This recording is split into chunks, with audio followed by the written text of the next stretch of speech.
देखिए, मैं साफ साफ एक चीज़ कहना चाहता हूँ, ये खबर कालीघाट तृणमूल कांग्रेस के तरफ से मीडिया को खिलाया गया है। कालीघाट तृणमूल कांग्रेस के जो सांसद है सौगत राय जी, उन्होंने मीडिया में एक प्रेस बाइट दिया था जिसको लेके ये खबर फैली थी कि अबू ताहिर खान, खलीलुर रहमान और यूसुफ पठान एनसीपीआई छोड़ रहे हैं।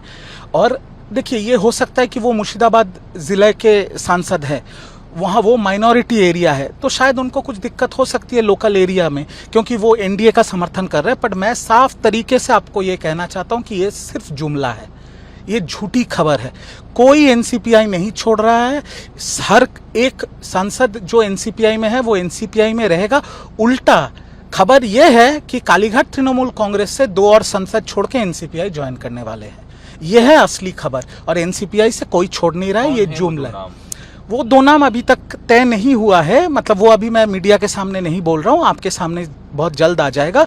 2 और लोकसभा के सांसद एनसीपीआई जुड़ सकते हैं, पर एनसीपीआई से कोई छोड़ के तृणमूल में नहीं आ रहा है। ये पूरा जुमला है, झूठी खबर फैलाई गई है। अगर एनसीपीआई में टूट की खबर अगर सच निकली तब तो फिर एंटी डिफेक्शन लॉ लग जाएगा एनसीपीआई के में जो एमपी गए हैं उधर। एंटी डिफेक्शन लॉ लगने का बात ही नहीं है यहाँ पर, क्योंकि आपके 2/3 मेजॉरिटी के जो सांसद हैं, 28 में से 20 सांसद एक नया पार्टी ज्वाइन कर लिया है, तो यहाँ पर एंटी डिफेक्शन लॉ कहाँ से लग सकता है? टीएमसी की जो कालीघाट टीएमसी के वो लोग तो कह रहे हैं कि लोकसभा में जब ये स्पीच देते हैं तो एआईटीसी लिखा के आता है, एनसीपीआई। देखिए, कालीघाट तृणमूल कांग्रेस के तरफ से लोकसभा के लीडर अभिषेक बनर्जी जी ने चिट्ठी लिखा है माननीय स्पीकर महोदय ओम बिरला जी को।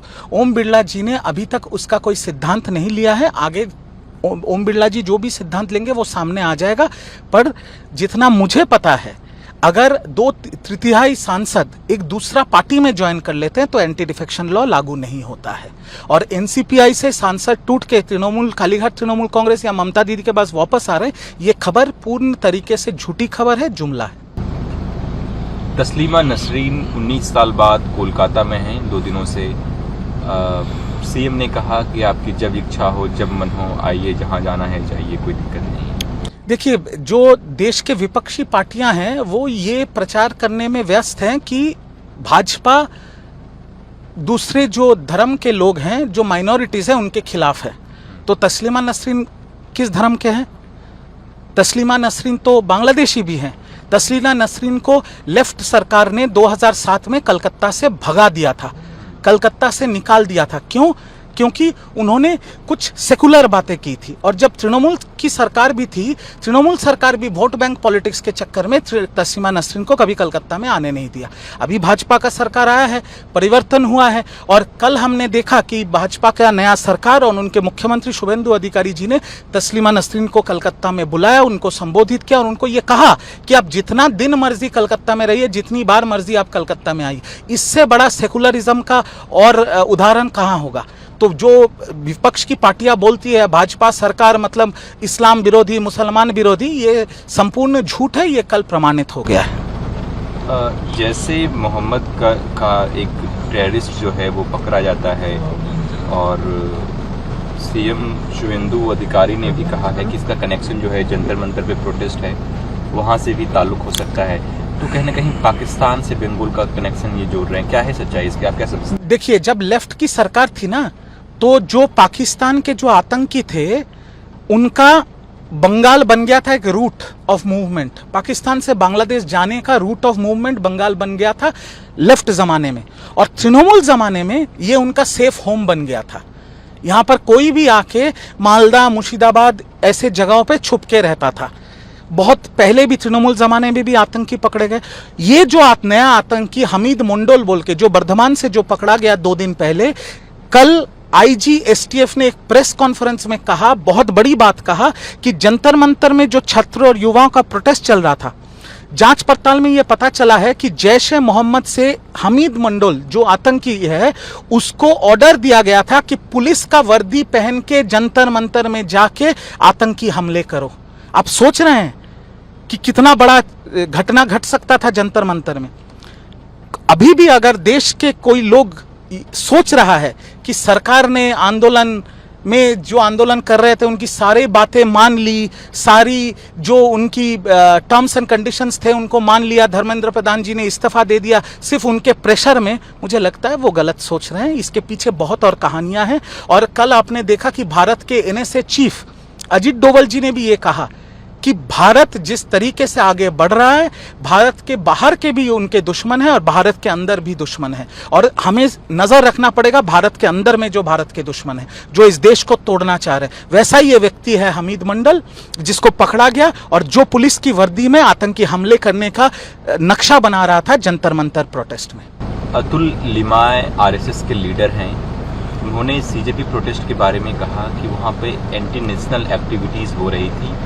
सीजेपी प्रोटेस्ट स्टूडेंट्स का था, लेकिन उस प्रोटेस्ट को हाईजैक जो लेफ्ट विंग के लोग थे उन्होंने कर लिया था और एंटी नेशनल एक्टिविटीज़ वहाँ पे सामने आई, उस प्रोटेस्ट को उन्होंने बताया। देखिए, मैं दो चीज़ सीधा सीधा बोलना चाहता हूँ। पहला बात, communism is the wheel of terrorism. ये जो लोग हैं जो खुद को कम्युनिस्ट बोलते हैं, अल्ट्रा लेफ्ट बोलते हैं, आप मेरे को एक चीज बताइए तो, Kashmir is an integral part of India. Jantar Mantar में छात्र और युवा आंदोलन कर रहे हैं नीट पेपर लीक को, वहां पर आजादी का स्लोगन क्यों होगा? कश्मीर मांगे आजादी, ये तो एंटी नेशनल स्लोगन हो गया। ये जो अल्ट्रा लेफ्ट है, एक चीज याद रखिएगा, हर कम्युनिस्ट माओवादी या आतंकी नहीं होता, पर हर माओवादी कम्युनिस्ट होता है। इन लोगों, ये जो लेफ्ट और अल्ट्रा लेफ्ट है, इनका काम है देश को टुकड़े करना, देश को बांटना, देश में रह के, देश में खा के, देश में बड़े होके, देश में अपने बच्चों को पाल के देश के खिलाफ आंदोलन करना। और ये तो तस्वीरें अभी सामने आ रहे हैं कि जो इस आंदोलन के मुखिया थे उनके साथ शर्जील इमाम, उमर खालिद के तस्वीरें तो अभी वायरल हो रहे हैं। आंदोलन था पेपर लीक के खिलाफ, आंदोलन था देश के भविष्य को सुरक्षित करना, उस पर पूर्ण समर्थन है। पर उस आंदोलन में कश्मीर मांगे आजादी का स्लोगन कैसे आएगा? उस आंदोलन में कुछ लोग पंजाब मांगे आजादी का स्लोगन दे रहे थे, ये क्या बात है? पंजाब, कश्मीर ये देश का हिस्सा है। जो लोग ऐसे स्लोगन देते हैं वो इस देश का हिस्सा नहीं हो सकते, वो राष्ट्र विरोधी लोग हैं और ये लोग हर जगह पहुंच जाते हैं। मोदी जी ने कहा था ना, आंदोलनजीवी, ऐसे आंदोलनजीवी घूम रहे रोड पे, ढूंढ रहे हैं कि नया नया कोई तमाशा मिले, नया नया कोई इशू मिले और इसको लेके इस देश को तोड़ने का नया नया प्रक्रिया ये शुरू कर सके। ठीक है sir, Samik Bhattacharya Bengal BJP president ने कहा कि एक्सटॉर्शन बंगाल से पूरी तरीके से खत्म कर पाना मुश्किल है। देखिए, प्रदेश अध्यक्ष भाजपा के समीक भट्टाचार्य जी ने जो बात कही है वो सार्वजनिक मंच से उन्होंने कहा है, और हाँ ये सच है, उनके पास खबर पहुंच गया है कि लोअर लेवल पे एक्सटॉर्शन चल रहा है, तोलाबाजी हो रहा है, कटमनी हो रहा है। पर मैं ये मानता हूं कि ये पार्टी के सीनियर लीडर्स का कोई ऑर्डर नहीं है, ये जो एकदम लोअर लेवल कैडर्स हैं, और खासकर 4 मई के बाद जो लोग खुद के ऊपर भगवा गुलाल लगा के बीजेपी बन गए हैं, वो लोग कभी मुख्यमंत्री का नाम लेके, कभी समीक दा का नाम लेके, कभी लोकल एमएलए का नाम लेके, कभी लोकल लीडर का नाम लेके ये गंदगी कर रहे हैं। प्रदेश अध्यक्ष समीक जी के पास भी खबर है, मुझे पता है कि मुख्यमंत्री के पास भी ये खबर है, और उन्होंने कहा है, तो मैं 15 दिन समय दे रहा हूं, उसके बाद पार्टी को जो स्टेप लेना है वो लेंगे। तो हम आशा करते हैं कि बीजेपी जैसा एक ऑर्गेनाइज्ड पार्टी इस पे रोक लगाएगी और इस पे कड़ी से कड़ी व्यवस्था लेगी, क्योंकि बंगाल की जनता ने परिवर्तन लाया था बंगाल में इसी कटमनी, इसी तोलाबाजी और इसी एक्सटॉर्शन कल्चर के खिलाफ, और वही फिर से अगर दोहराएगा तो बंगाल की जनता तो सब देख रही है। मुझे विश्वास है कि ये चेंज हो जाएगा या बंद हो जाएगा आने वाले दिन में। আমাদের ভিডিও ভালো লাগলে লাইক এবং শেয়ার করুন, কমেন্ট সেকশনে গিয়ে জানান আপনাদের মতামত। আরো ভিডিও পেতে আমাদের চ্যানেল সাবস্ক্রাইব করুন এবং প্রতি মুহূর্তে খবরের আপডেট পেতে প্রেস করুন বেল আইকন।